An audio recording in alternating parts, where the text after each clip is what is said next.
pakikinig po. Ang sabi po dito sa verse 30, John chapter 19 verse number 30, when Jesus therefore had received the vinegar, he said, "It is finished." And he bowed his head and gave up the ghost. Tayo pong lahat ay pumigit, yung pong ating mga ulo, tayo po'y manalangin. Dakilang Diyos na makapangyarihan po sa lahat, maraming salamat po sa opportunity na ibinibigay niyo, Panginoon, sa church na ito. At dalayan ko po sa mga tagapakinig po. Dalayan ko, Lord, na kumilos kayo ngayon sa pagitan ng inyong mga salita. At i-bless niyo po, Panginoon, ang mensahe sa bawat puso po at mga pakinig po namin. At nawa, Panginoon, ngayong oras po ito, ay matagpuan nila ang kanilang sarili na nangangailangan ng tagapagligtas, Panginoon. I-bless niyo po ang mensahe sa tanging pangalan ni Jesus. Amen at amen. So, good morning po sa lahat. No, naalala ko yung Naalala ko yung doon sa mental. Alam niyo, mental hospital. No. Ngayon, lahat ng mga nando doon sa mental hospital, yung mga pasyente, sinasabi nila sa doktor nila, "Dok, magaling na ako. Oh, tanongin mo ko, kahit anong tanong mo sa akin, marunong na, alam ko na." Nasasagot. Anong pangalan mo? Nasasagot. Saan ka nakatira? Lahat ng mga pasyente doon sa mental hospital, nasasagot yung mga tanong. So, sabi ng doktor, umisip siya ng paraan para malaman talaga niya yung mga pasyente ba talaga ay magaling na. So, kung ginawa niya, doon sa pader, secretly, hindi alam ng mga pasyente, doon sa sa pader, sa isang kwarto, sa isang hall, nagpapintura siya, nagpa-drawing siya ng pinto. Nagpa-drawing siya ng pinto. Yung talagang parang totoong pinto yung pagkakadrawing. Kinabukasan, dito ko masusubok. Kung sino hindi nabaliw dito. Sabi niya. Para malaman kung talagang sino na yung magaling eh. So lahat, hindi po lahat ng mga pasyente. Sino sa inyo ang gusto nang lumabas sa mental hospital? Oo, lahat. Nagtaas ng mga kamay. Okay. Sige. Malaya na kayo. Lumabas na kayo sa pintuan na yan. Nag-aagawan sila ngayon doon sa drawing na pinto. Nagtutulakan pa eh. Sabi ng doktor, wala pa to. Hindi pa talaga magaling itong mga pasyente na to. May konti, meron siya nakita sa isa, hindi lumapit. Nandun siya. Tumatawa-tawa, sabi niya sa mga kasama niya, sinuturi mo sabi niya. Sabi niya doon sa mga kasama niya, tinatawanan niya mga kasama niya, pagkatapos sabi niya, talaga itong mga tao, mga ganun talaga sila. Sabi ng doktor, natuwa yung doktor, sa wakas, at least meron isang magaling na. Kasi yung mga pasyente, nag-aagawan din sila sa pintuan eh. I-drawing lang yan eh. Ngayon, talaga, sabi niya, ikaw lang ang magaling na. Halika, pumunta tayo sa office. At pipirmahan ko na yung release paper. Yan. So ngayon, bago pinirmahan nung doktor, yung pasyente niya, sabi niya, paano mo nalaman pala na hindi sila, sabi niya, paano mo nalaman na hindi sila talaga, Dok, hindi talaga sila makakalabas talaga doon. Talaga niya talaga. Paano mo nalaman na hindi sila makakalabas doon? Kasi nasa akin yung susi.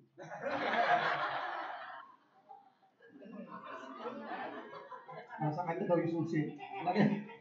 Wala rin. Hindi pa rin magaling. Wala pa rin magaling sa kanila, mga kapatid. Okay. So dito po tayo ngayong umaga po sa isang mensahe. Isang napakahalagang kataga, binitawang salita ng ating Panginoon nung siya po ay nakapako sa krus ng Kalbaryo. At meron po siyang isang mga kataga na binanggit bago po siya binawian.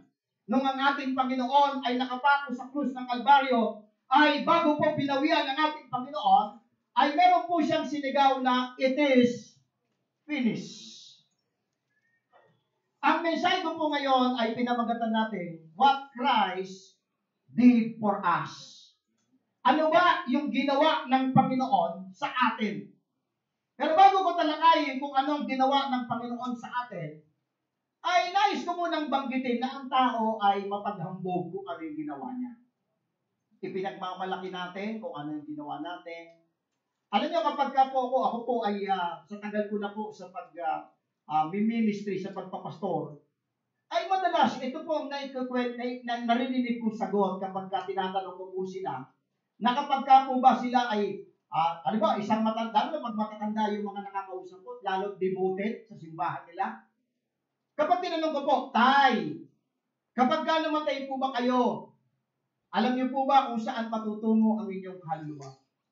Abay, alam ko, sabi ng matandang lalaki. Bakit po? Saan niyo po alam? Sa langit, aba.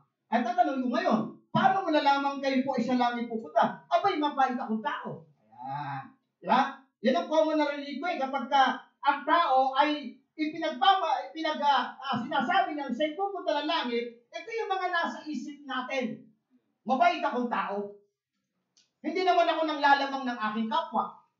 Hindi naman ako mamamatay tao. Yan ang mga madalas ko narinig no? Sa haba ng panahon na pakikipag-usap ko sa iba't ibang lugar, sa iba't ibang mga barangay, sa iba't ibang uri ng mga tao, ito madalas ko narinig mabait naman ako Hindi naman ako mamamatay tao. Hindi naman ako manggagancho. Hindi naman ako mamamatay tao. Hindi naman magnanakaw. Hindi naman ako manloloko. Ano pa yung sinasabi nila? Ako'y nagsisimba naman. Ako'y nananalangin.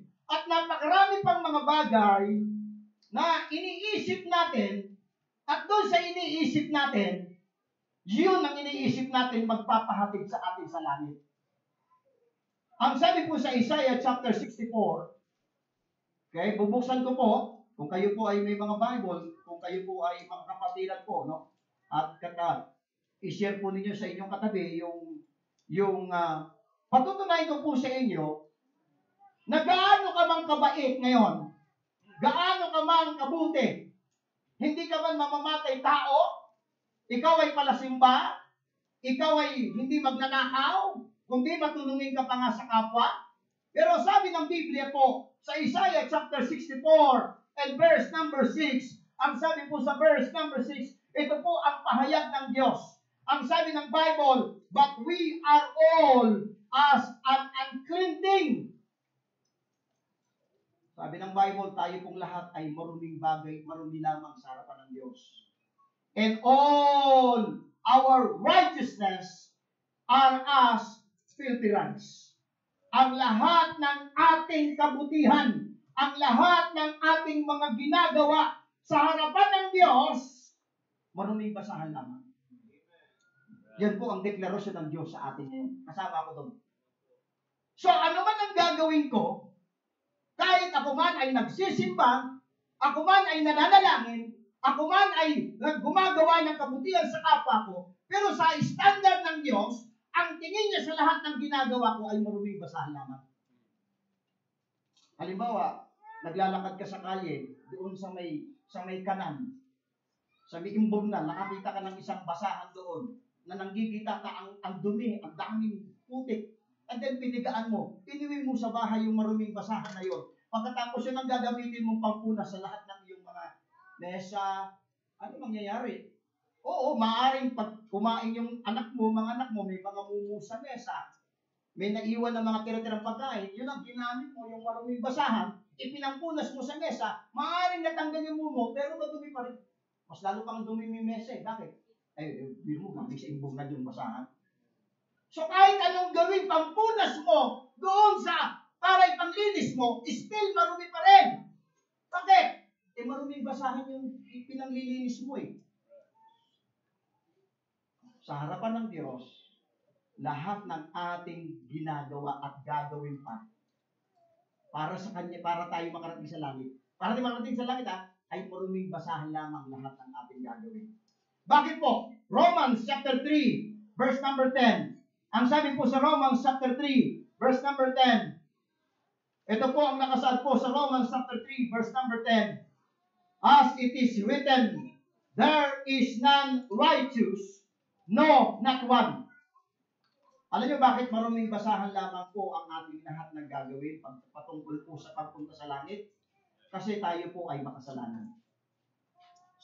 So everything na gagawin natin ay tainted by sin. maruming basahan lamang po. Ang sabi sa Romans 3:23, for all have sinned and come short of the glory of God. Sapagkat ang lahat ay nagkasala nga and come short. Naalala ko yung short eh. Sabi bumili lang, ano nyo ngayon, kasi ngayon, ready-made nang nabibili sa mall. Hindi katulad ng uso yung patahi eh. Ngayon, marami. Ngayon, siyempre, mahaba. Mahaba yung binili ni Bunso. Pagka bumili ka talaga ng pantalon sa mall, mahaba talaga yun eh. So ngayon, sabi ni Bunso, dadala niya yung pantalon niya. Ate, mahaba yung yung pantalon ko eh. Sabi ng Bunso, sabi nung ate, sige na, pakigunting mo nga ng isang 1 inches yung pantalon ko. Sabi nung kasi mahaba, 5 inches. 5 inches, pakigupitan mo nga ng 5 inches yan. Sabi nung ate, mamaya na. Punta siya ngayon kay tatay. Tatay, ayaw ni ate, gupitan yung pantalon ko eh. Pakigupitan mo nga ng 5 inches itong pantalon ko.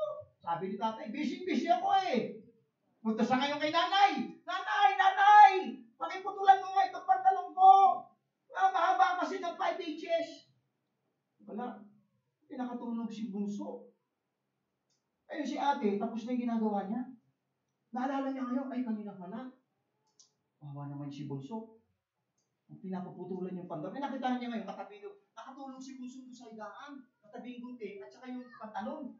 Sabi niya yung ate, o nga pala, ano ba sinabi niya? 5 inches. So, sinukatan niya ng 5 inches. So, utol. Tapos na, ayan, matutuwa na si Bunso ngayon. Ayan, ngayon ko, si tatay, tapos na rin naman trabaho. Naalala niya ngayon, ay si Bunso pala. Nagpapaputol pala ng pantalon. Pumasok sa kwarto. Nakita niya ngayon yung pantalon. Kawawa naman si Bunso. Nakatulog tuloy. Sabi niya, 5 inches. So, sinukat niya ngayon 5 inches. Putol. Tapos na. Ngayon si nanay, naalala niya. Mga pala kanina pala si Bunso. Nagpapaputol ng pantalon. Punta ngayon sa doon sa kwarto. Pinutol. At gising ni Bunso, hindi na pantalon. Short! Natinin nyo ngayon yung cam short. Hindi na pantalon yung pinaputol. Sabi ng Bible, come short of the glory of God. Hindi po tayo umabot. Mga minamahal, kahit na kayo po ang pinaka-devoted sa inyong reliyon, we are still come short of the glory of God. Walang sino man sa atin ngayon ang hindi nakararating sa langit. Walang sino man sa atin dito ang may magagawa para makarating sa langit. Wala po. Dahil ang sabi ng Bible, for our righteousness is as filthy rags. So walang pwede tayong gawin na pwedeng maghatid sa atin sa langit. So itong tanong ngayon. So evangelist, kung wala pala akong magagawa para makarating sa langit at wala akong magagawa, paano? Yan po pag-aaral natin. Pero ngayong umaga, for the meantime, nais ko munang i-lay niyo muna lahat sa isip niyo. Wala pala akong magagawa sa aking sarili. Dahil kapag nag-mensahe ako ngayon, hanggat iniisip mo, religyoso ka, hanggat iniisip mo, ipinagmamalaki mo na ikaw ay makararating sa langit hanggang dahil sa iyong kabutihan, hindi mo ma-appreciate ang mensahe nito. So for the meantime, lahat tayo po ay isipin natin, makasalanan ako, hindi ako pwede sa langit, ako ay patutungo sa impyerno. Ang sabi ng Biblia, for the wages of sin is death, but the gift of God is eternal life through Jesus Christ our Lord. Kaibigan, ikaw ngayon ay nasa isang kalagayang walang pag-asa sa iyong sarili. You are in a hopeless and helpless situation. Lahat tayo ay mamamatay. Ang sabi ng Bible, Hebrews 9:27, and as it is appointed unto man once to die, but after this, the judgment. Kaya ang tanong ko, kung sakaling dumating sa iyo ang kamatayan, huwag nawa sana ngayon. Alam mo ba, kung saan patutungo ang iyong kaluluwa? Ngayon, pag-usapan po natin, ano ba yung ginawa ni Kristo? What Christ did for us. Isa-isahin po natin dito sapagkat mahalaga po ito eh. Dahil ito po ang magpapaligtas sa iyo. Ito po, hindi yung ginagagawin mo. Ulitin ko po, yung gagawin mo, hindi magpapahatid sa iyo sa langit. Ano sabi nila? Basahan lang yun.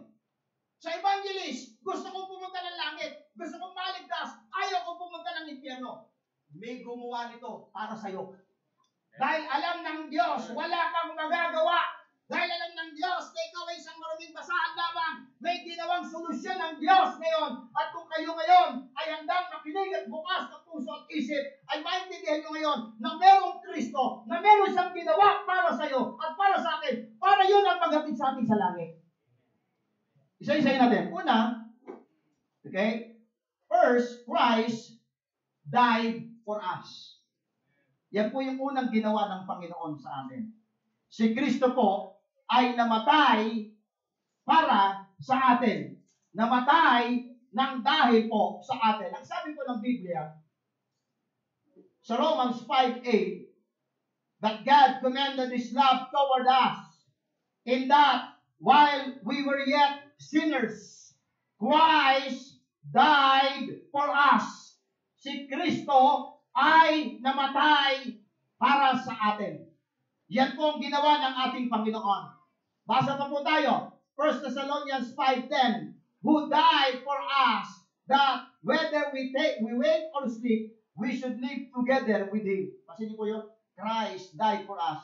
Who died for us? Isa pang verse. Ang sabi sa Titus 2:14, who gave Himself for us.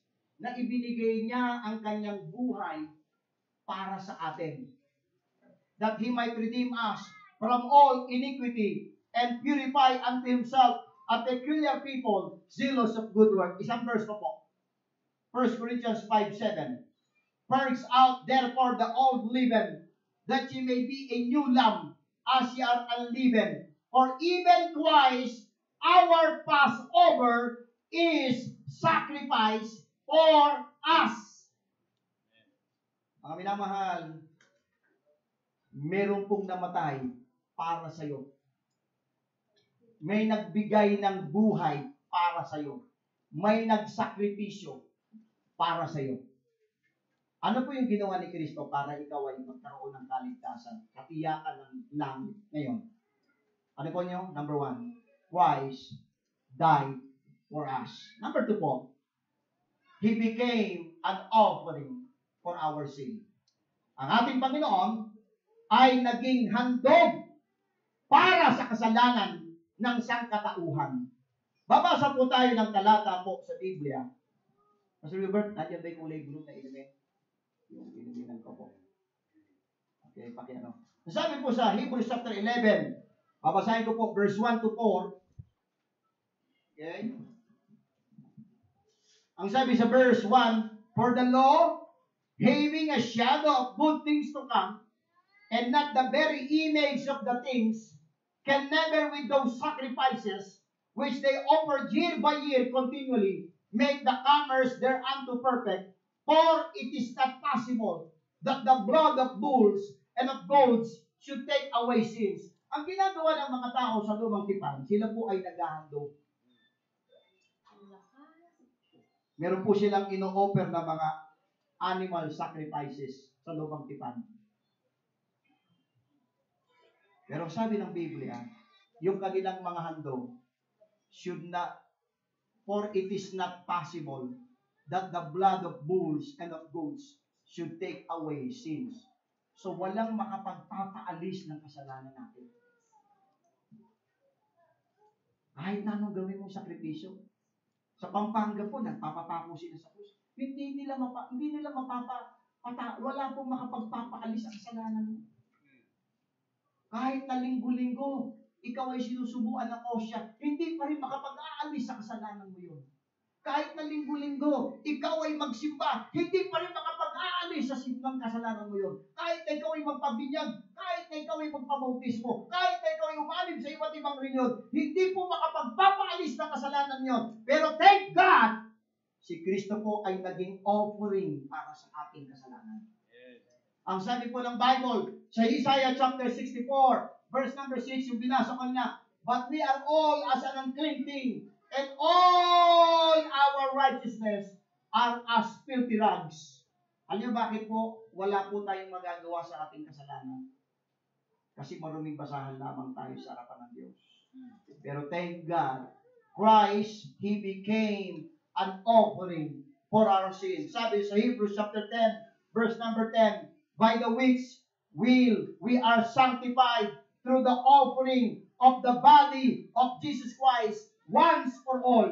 So anong ginawa ng ating Panginoon? Number 1, Christ died for us. Number 2, He became an offering for our sin. Number 3, He shed His blood on the cross.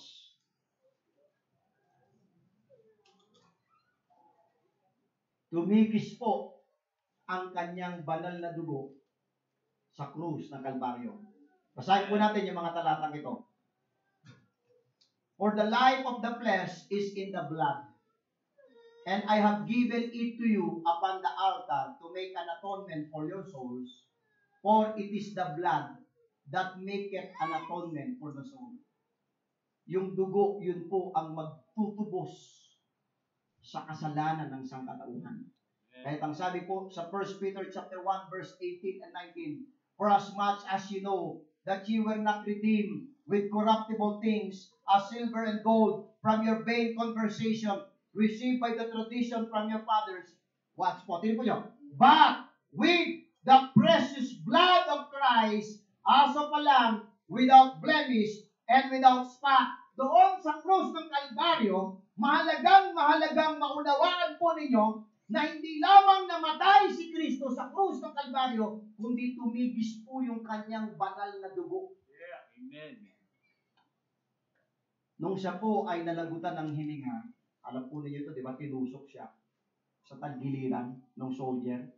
Tinusok po yung tagiliran niya. Ano yung po lumbas? Yung konting blood at saka tubig.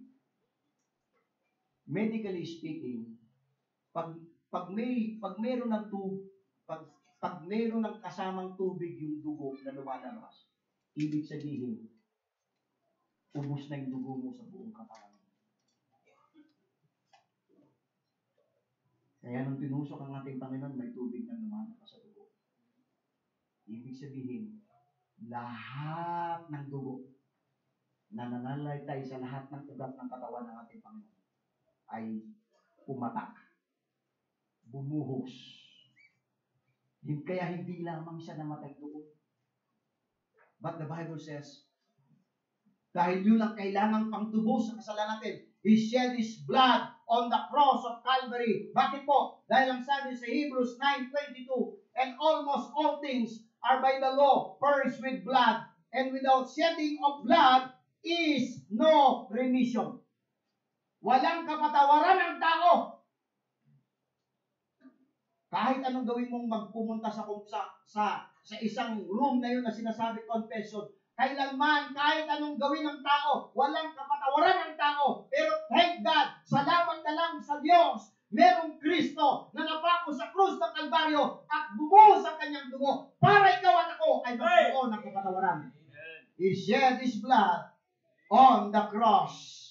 Ang sabi po ng Biblia sa Colossians 1:14, in whom we have redemption through His blood, even the forgiveness of sins. Baka minamahal, ito po yung ginawa ni Kristo para sa iyo.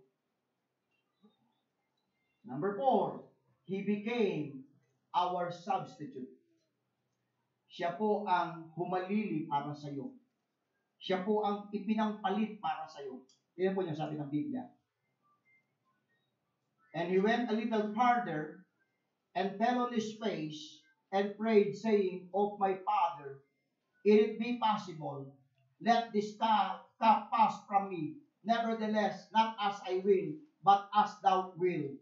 Ang sabi po ng talata sa Isaiah 51:17, awake, awake, stand up. Ano yung sabihin ng cup? O Jerusalem, which has drunk at the hand of the Lord, the cup of His fury. Yung palang pinapanalangin ni Kristo, na sabi niya, itong sarong ito, yung cup na to, ay huwag kong maranasan. Yung pala ay puot. Thou was drunk in the dregs of the cup of trembling and wrung them out. Ang sabi po sa Job 21:20, His eyes shall see his destruction, and he shall drink of the wrath of the Almighty. At makikita po natin, so ibig sabihin po, mga minamahal, mga kaibigan, mahalaga po ito. Doon sa krus ng Kalbaryo, pinarusahan ng Diyos ang kasalanan mo. Amen. Pinarusahan yung kasalanan mo. Pero alam niyo kung sinong umako ng parusa na yun? Si Kristo. He became your substitute. Amen. Parang ganito, no? Parang ganito. Para bang, aliba, tayo ba, si Pastor Pasio, halimbawa, ilang kasalanan ang ginawa ninyo mula nung kayo bata pa? Dami na, no? Ay, sa isip pa lang, ha? Sa isip lang, marami na tayo ginawang kasalanan. Di ba? So, isipin ninyo bawat kasalanan na ginawa mo. Pagsisinungaling. Di siyempre, hampasin ka ng Diyos. Ang kaso, nung hampasin ng Diyos yung bawat kasalanan na ginawa mo, siya ang umakit. Bawat hampas, bawat parusa na ginawa ng kasalanan ng bawat tao. Ilang kayo dito? Ilang tao ang tao sa buong mundo? Lahat yun nagkasala. Lahat ng kasalanan na yun. Tingnan nyo. Hindi po kayo may gikipot. Tingnan nyo. Huwag na mayroong kami kapitbahay. Galit na galit siya sa kubatan. Galit na galit siya. Sabi niya, bakit di patuloy kubatay sa anak ko? Papakay ko rin. So, namumuhi siya. Namumuhi itong tatay na to dahil doon sa isang kriminal na yon na gumawa ng kasalanan sa Diyos, pumatay siya ng tao. Ikaw ay galit na doon, ha? Isang kasalanan lang yun ng isang tao. Ilang tao ang, galit ka na, mas talong galit ang Diyos. Ipunin mo lahat ng mga mamamatay tao na pinatay niya. Ikaw lang, ha? Isa lang anak mo lang ang pinatay, galit ka na. Tama? Tama? Lalo higit ang Diyos. Ilang kasalanan ang ginawa ng tao sa buong mundo. Lahat ng kasalanan mo nandun sa ita.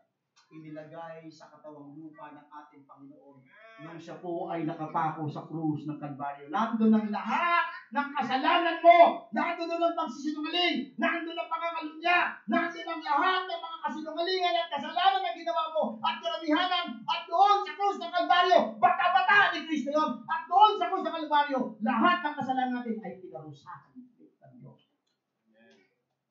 He became our substitute. Ano po?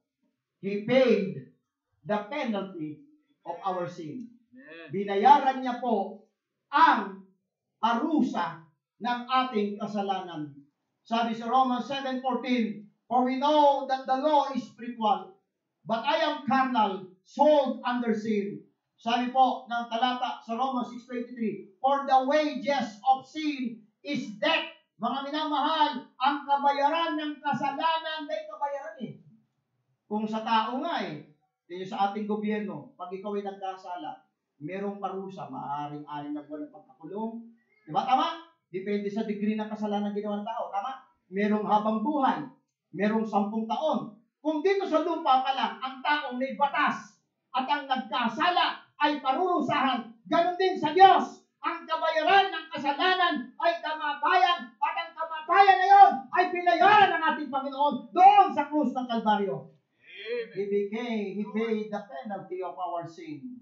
Hebrews 2:9. But we see Jesus was made a little lower than the angels for the suffering of death, crowned with glory and honor, that he by the grace of God should taste death for every man. Amen. Lahat ng klase ng kamatayan na dapat danasin ng tao, dinanas ni Kristo.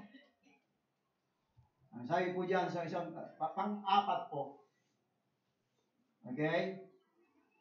Okay? Pang-anim. He rose from the dead for our justification. Bumangon po siya sa mga patay. Was delivered for our offenses and was raised again for our justification. Bumangon po ang ating Panginoon. Minsan may nagpiloso po sa akin. Nung ako po yung nagsimulang magpastor sa Nueva Ecija, I was just 21 years old. Okay. That was 1988. Huwag nyo nang computin, madala ang edad ko. Nag-iisip kagad 88, 21. Okay. So, napakabata ko, no? Doon sa Nueva Ecija, may kinakatakutan po lalaking pilosopo ron. Ang tawag po sa kanya, robot. Laking tao eh. Parang malaki pa kay Brother Peter. Malaki kasi nakaganoon ako eh. Nakatingala ako sa kanya eh. Kasi laki. Parang wrestler. So, parang sumo wrestler eh. Laki. Tinawag siyang wise man, pinakamatalino tao sa lugar na yun. Pag may pumuntang iglesia ni Cristo, ng Cristo, didibatiin niya. Talo. Maging pare. Kasi wala sa reliyon eh. Pati pare, pinloso po niya. Talo. May tanong siya na hindi masagot ng kahit sino man. Pumunta yung sa Bautista, ministro sa Bautista, tinanong niya, hindi masagot. May pumunta, ano mang reliyon, pumunta ron. Ano mang reliyon, lahat. Hindi naman ano. So ngayon, nakarating sa akin pandinig yung meron daw siyang isang tanong na itinanong niya sa lahat ng mga ministro. Ng Jehovah, ng Sabadista, ng Iglesia ng Diyos, lahat ng reliyon na pumasok doon sa barangay na yun, sa San Alejandro, Quezon, Nueva Ecija, taob sa kanya doon sa isang taon lang. Kaya ako, curious ako eh. Doon sa tanong lang. Sige, pasubukan na. So, pumunta kami ng isang young people ko. Lakas loob, 21 years old. Kami doon. Mabait naman pala si Robot. Hindi ko alam bakit tinawag na robot kasi malaking tao tapos kumilos. Dahil sobrang laki, mabagal na kumilos. Parang robot, no? So may pinagpirian na kami. Eto na ngayon, umupo na si Robot. Nung nakita ko nakaupo na siya, kinabahan ako, bigla. Kasi, paring Katoliko, hindi nasagot. Iglesia ni Cristo, hindi nasagot. Sabadista, hindi nasagot. Iglesia ng Diyos, hindi nasagot. Lahat ng religion, born again, hindi nasagot. Pentecostal, hindi nasagot. Jehovah's Witnesses, hindi naman sagot. Sabi sa akin agad, alam mo, utoy, tinawag ko utoy eh. Alam mo, utoy, inisulto agad ako eh. Isa pa lang, alam mo, utoy, ilan taon ka na? Sabi ko, 21 years old. Alam mo, kumbaga sa, papunta ka pa lang, pauwi na ako eh. Diyan sa Biblia, marami ako alam dyan. Palagay mo, yabang na. Palagay mo, masasagot mo yung tanong ko. Sabi ko, subukan po natin. Kasi, sa tingin ko sa iyo, hindi mo rin man. Kung yung nakaharap kong pare, yung pare nga, 10 taong nag-aaral sa seminaryo, hindi nasagot eh. Palagay ko, hindi masasagot yung tanong ko eh. Yung ministro ng Iglesia ni Cristo, galing-galing makipagdebate. Hindi nasagot yung tanong ko eh. Palagay ko, hindi mo masasagot yung tanong ko. Aba, nilakasan ko lang ko. Sabi ko, sige po, subukan natin. May kasabihan ng Kapampangan. Subukan pa mo, baka malo. Subukan natin para malaman. Yan po sa Tagalog. O sige, sabi niya. Ito na. Pumorma na si Robot. Kinabahan ako. Sabi ni Robot, di ba lahat ng reliyon naniniwala na may kabilang buhay? Sabi ko, opo. Lahat ng reliyon naniniwala na may impyerno. Sabi ko, opo. Ito ang tanong ko sa iyo. Paano mo nalamang may impyerno? Bakit? Ito na tanong niya, na hindi masagot-sagot ng kahit sino reliyon. Bakit? Meron na bang taong namatay at pumunta roon at bumalik at nagsabing totoong may kabilang buhay? Aba, sagot ko, meron. Nasyak siya ng laki mata niya. Siguro for the first time sa kanyang buhay, ngayon lang may nakasagot ng oo sa kanya. Nung tanong niya, paano mo nalamang may kabilang buhay? Bakit? Sabi niya sa akin, ulitin ko naman eh. Bakit? Meron na bang namatay ngayon at pumunta doon sa kabilang buhay at bumalik? Ang sabi mo, meron. Sabi niya sa akin, sino? Si Kristo. Amen. Siya po'y namatay at ikatlong araw siya po'y nakadibig, pero yung kanyang kaluluwa, sabi sa Biblia, pumunta sa kabilang buhay at muli siyang bumangon sa mga patay.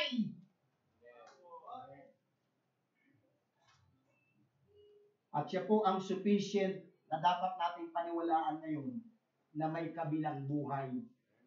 So sabi ko kay Robot, kaya po, hindi ko kailangan mamatay ngayon at pagkatapos bumunta sa kabilang buhay at pagkatapos pabalikin mo ko para malaman, para sabihin ko lang sa iyo na may kabilang buhay dahil sapat na ang sinabi ni Kristo na siya po ay bumangon sa mga patay.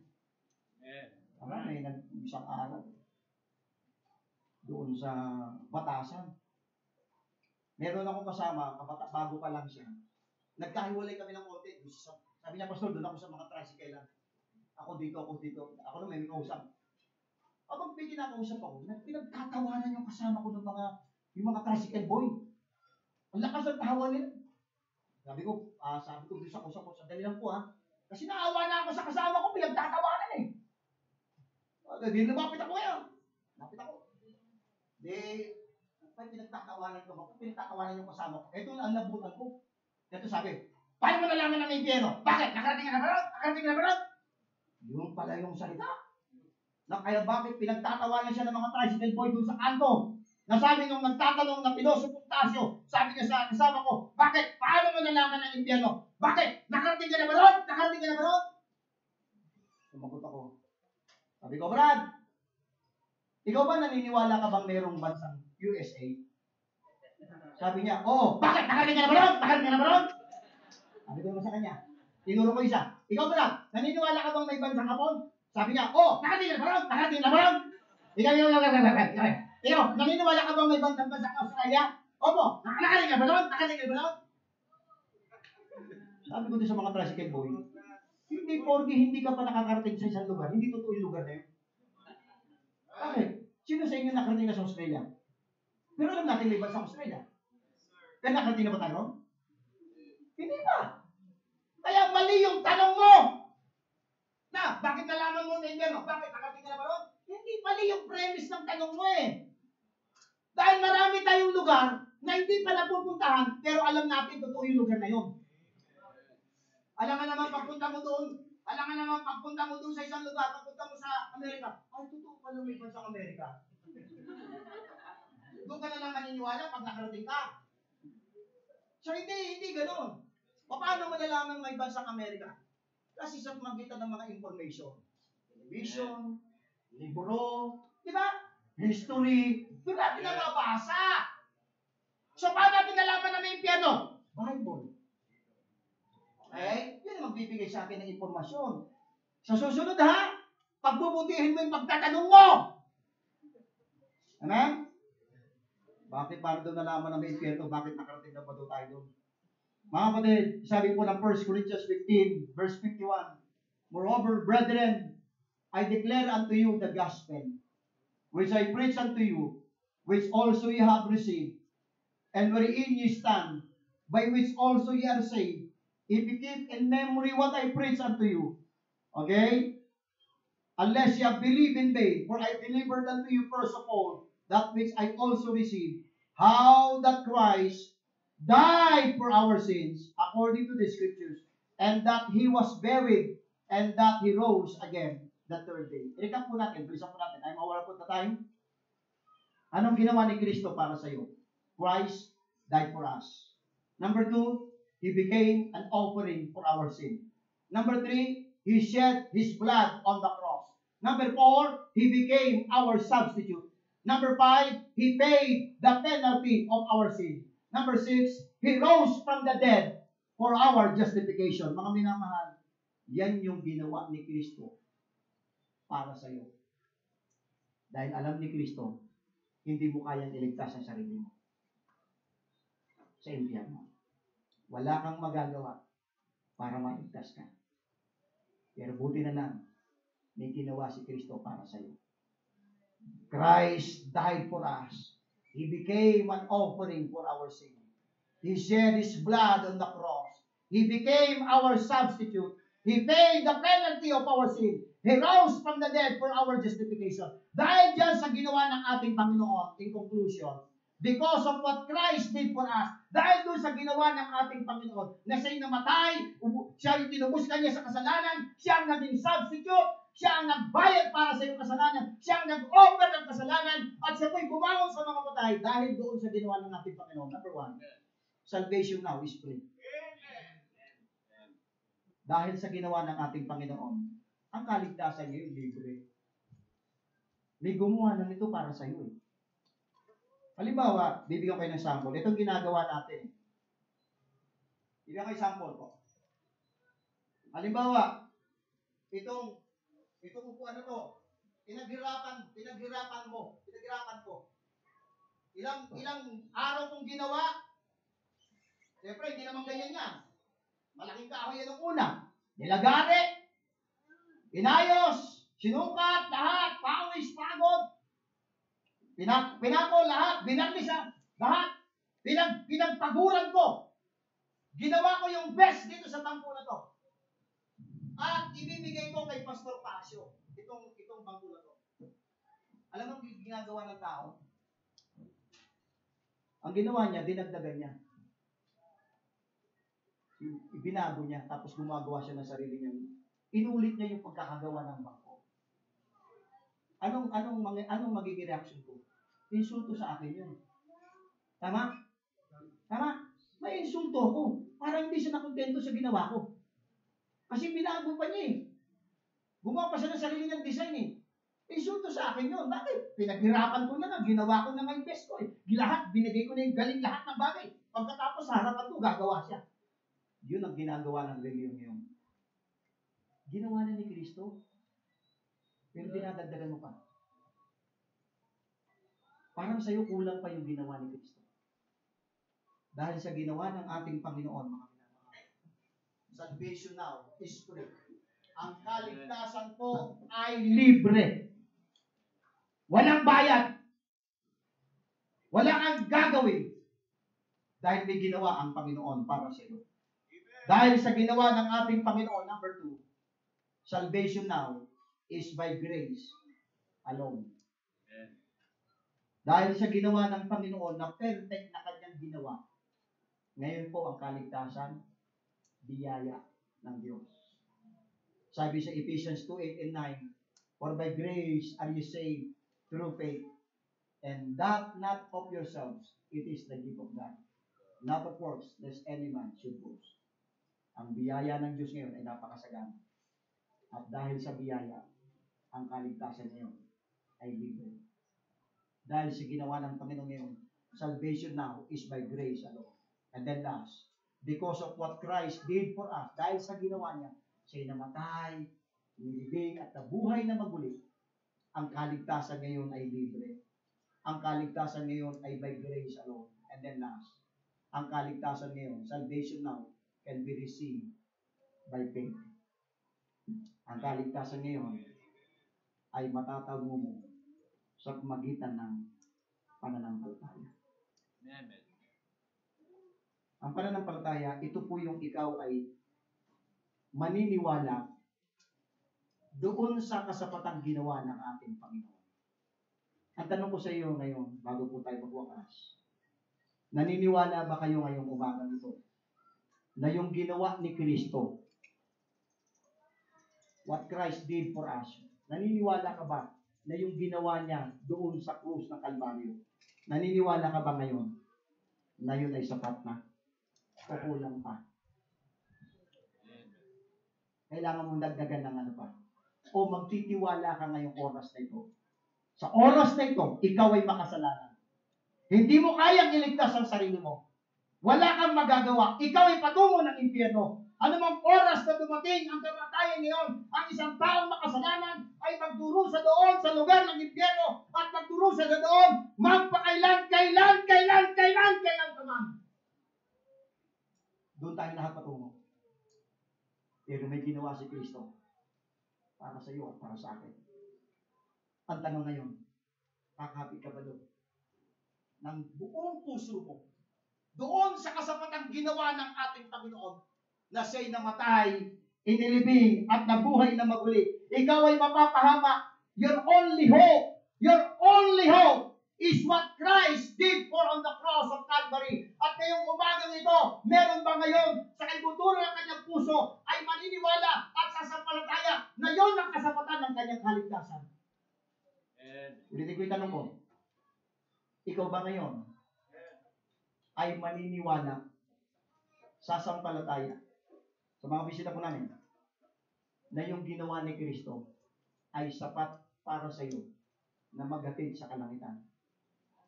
Kapag ka ngayon sa oras na ito, binitawan mo yung iyong iniisip na kaligtasan na gawa at na-realize mo ngayong oras na to na ikaw ay makasalanan. Ngayong oras na to, na-realize mo na wala kang magagawa sa iyong sarili. Na-realize mo ngayon na ikaw ay walang reliyon na makatutulong sa iyo. At na-realize mo ngayon na si Kristo lamang ang kailangan mo. At ngayon, na-realize mo ngayon na yung ginawa lang ni Kristo ang makapagliligtas sa iyo. Salvation now can be received by faith. Anong pasya ng puso mo? Naniniwala ka ba ngayon? Sumasampalataya ka ba? Mananalig ka ba doon sa kasapatan ginawa ng ating Panginoon? Lahat tayo po ay pumikit. Lahat po, close our eyes, bow our head. Mananalangin muna po ako bago ko magpatuloy sa aking imbitasyon. Panginoon, mangusap tayo sa aming mga bisita. Ang aking dalangin, Lord, kumilos nawa ang banal na Espiritu na mag-convict at magpaalala, magpaunawa sa kalagayan ng bawat isa. Kumilos kayo ngayon. Habang lahat po ay nakapikit, walang nagkausap, ulitin ko po yung katanungan po.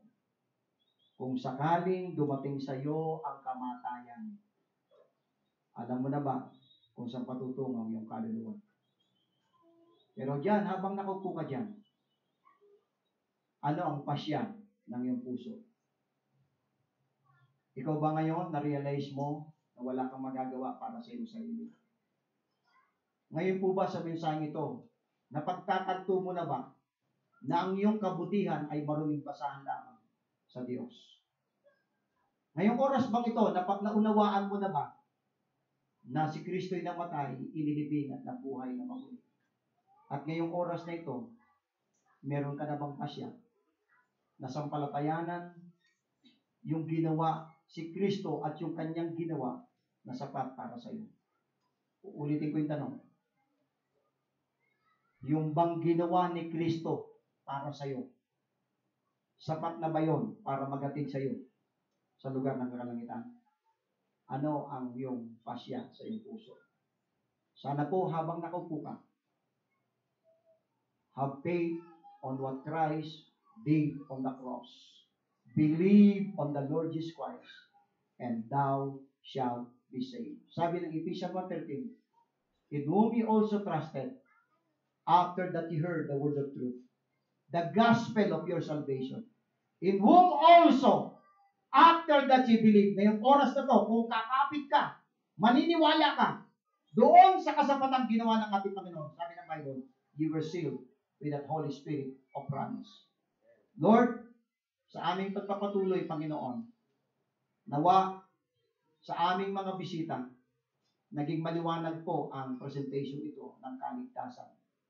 At sana po, bago maging huli ang lahat, ang aking dalangin, magdesisyon sila, Panginoon, magpasya sila sa kalang puso doon sa ginawa ng ating Panginoon. Maraming pong salamat sa pangalan po ni Jesus. Amen at amen. God bless you po, Pastor Eka. God bless you po. Maraming salamat po.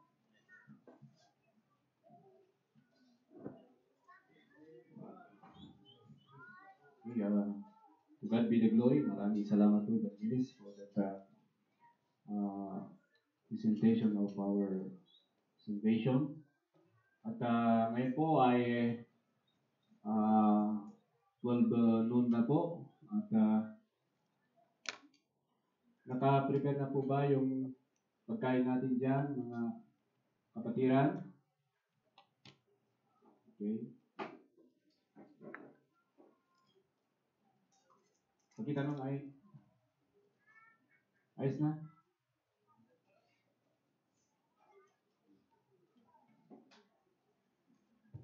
Okay, prepare.